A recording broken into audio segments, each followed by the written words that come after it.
So I wanted to use these passages today because I feel like they're some of the most telling passages about Mary in the Bible. At this time of year, we see a lot of Christmas pageants and a lot about the birth narrative, but I don't feel like we hear a lot more about Mary outside of the birth narrative. And today I want to suggest that the birth narratives may not be the most historically accurate accounts. Perhaps they don't tell us very much about Jesus' mother, other than perhaps what some followers of Jesus wanted her to be. And perhaps, if anything, they're telling us that Jesus' mother conceived him out of wedlock.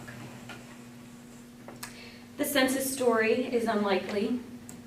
If there were that many people in Bethlehem, the town would have been overrun, and Joseph and Mary would not have been the only ones looking for a room. It's more likely that some of the folks early-ish on in the Jesus movement thought Jesus needed to be born in Bethlehem because of the way they interpreted the prophets. I don't mean to suggest that these folks were intentionally manipulative. I think that these folks told stories because they believed wholeheartedly that Jesus was their Messiah. And so they quite likely believed that these prophecies and their interpretations of them were true. Perhaps especially because of some scandals around Jesus' birth. But our focus today is not on Jesus. Today I want to give voice to Mary. There aren't too many women in our scripture who have substantive stories, and those stories are outshined by those male figures in the Bible. The Christian tradition has spent a fair amount of time talking about Mary, painting Mary, praying to Mary, building churches for her, but sometimes I feel like we don't listen to her. I feel like that's kind of rude. I recall watching an interview with Hillary Clinton back when she was Secretary of State, and it was kind of a question and answer forum kind of thing. And people kept asking her questions about Bill Clinton. And eventually she kind of snapped, like, guys, I'm the Secretary of State. I ran for president. I was a senator. Like, I have all this other stuff going on, and I was the first lady for a while, but I have more than that. Why are you asking me about him? And I think we do that to Mary. Mary's so often a way for us to get to Jesus that I feel like sometimes we rob her of her own credit in the story. And I'm focusing on the Gospel of Mark today because I think it better allows us to do that. Mark is our earliest gospel, and it comes, I think, before some of the mythology and Christology around Jesus have developed. There's no birth narrative.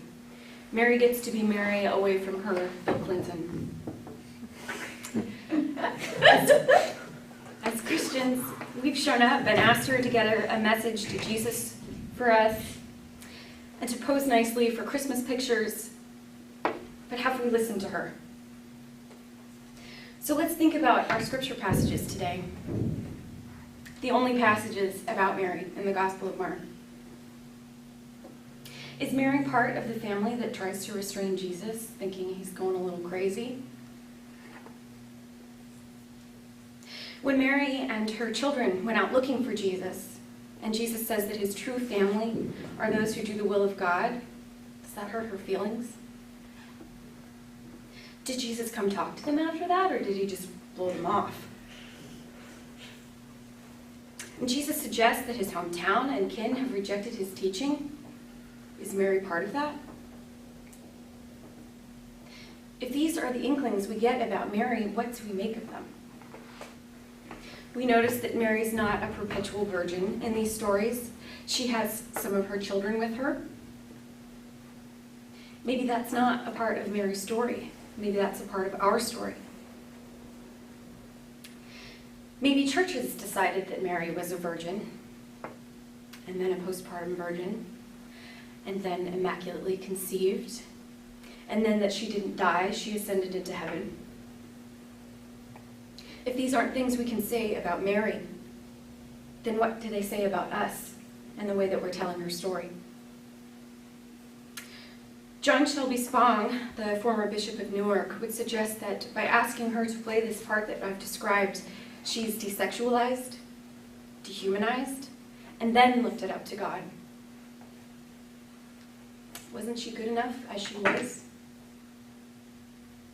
Wasn't she a family woman, a woman who spent time with her children, who was concerned about her son and the life choices he was making?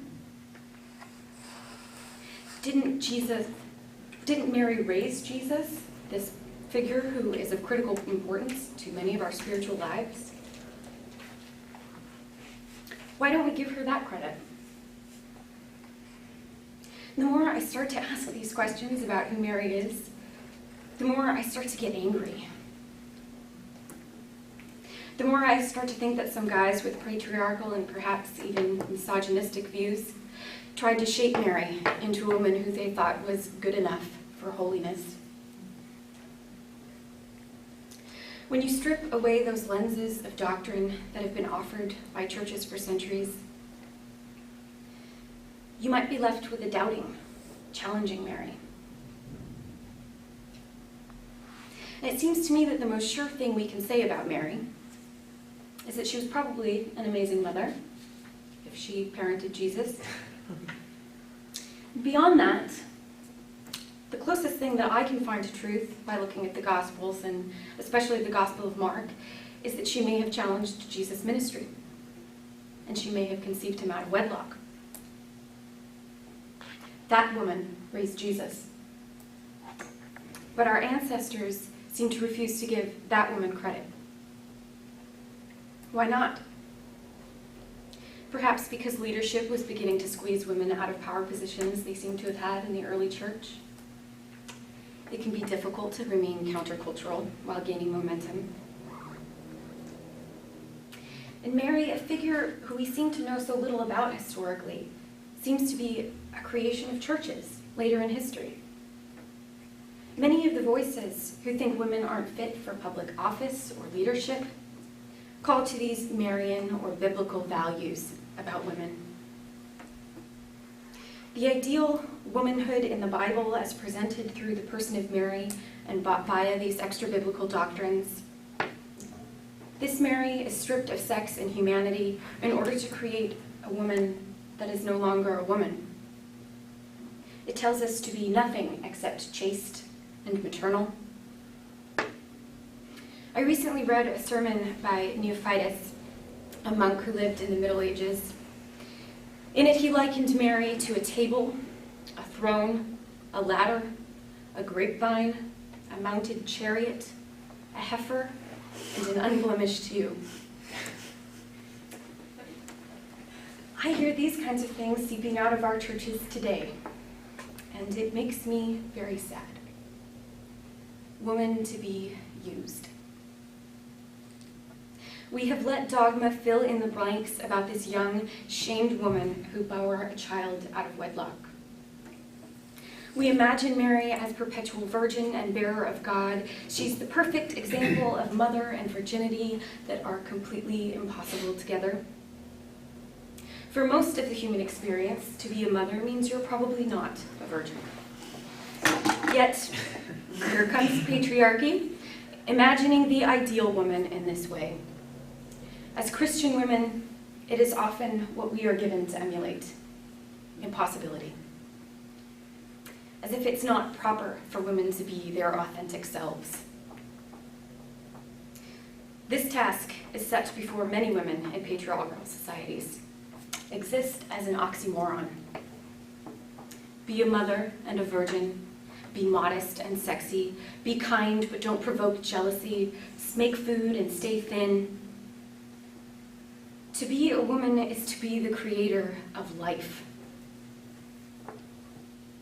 Strapped up to the machinery of patriarchy like a cow in a factory farm. Society wants to harness women's power and systematize their contribution, to hide the cruelty inherent in the system, and industrialize our bodies as if we are products. We see this in our politics and our media. Mary can't be a true woman as long as we require her to be impossible. Mary's not free to be a woman until we unstrap her from these strange requirements. Our Christian women aren't free to be true women until we stop telling them to be impossible. As a real woman living in a real world, I can't be impossible any more than I can suggest that this example for women is acceptable. Maybe it's time for us to learn to value Mary without placing these strange requirements of perpetual virginity on her. Mary had other children. The Bible states that she may not have been a perpetual virgin, but she was the mother of God. Maybe she was a girl who got pregnant out of wedlock. If that's the case, Mary was certainly shamed by the world she lived in. But that young, shamed mother raised a good son. Maybe Mary's story doesn't need to be about a young girl being squished into the impossible contortion of Blessed Mother and Perpetual Virgin. Maybe it's time for Mary to be a woman who made a mistake as far as society was concerned, but who was nonetheless brilliant. She had a child out of wedlock and raised him to be holy, to convey to generations upon generations the truth of God's radical love. Maybe Mary was a powerful woman who overcame rumors and ugly looks and raised a wonderful family with children like Jesus. Maybe she's not the table we eat food from, the ladder we climb up, the vine that bears fruit, the chariot mounted by God, or the spotless cow. Maybe Mary isn't for us to use. Maybe Mary is for us to witness. And maybe we can witness in Mary the powerfulness of a woman who knows God, who creates God, and who helps make the world a better place. Mary gave birth to a religion, and I think it's time we give her her power back.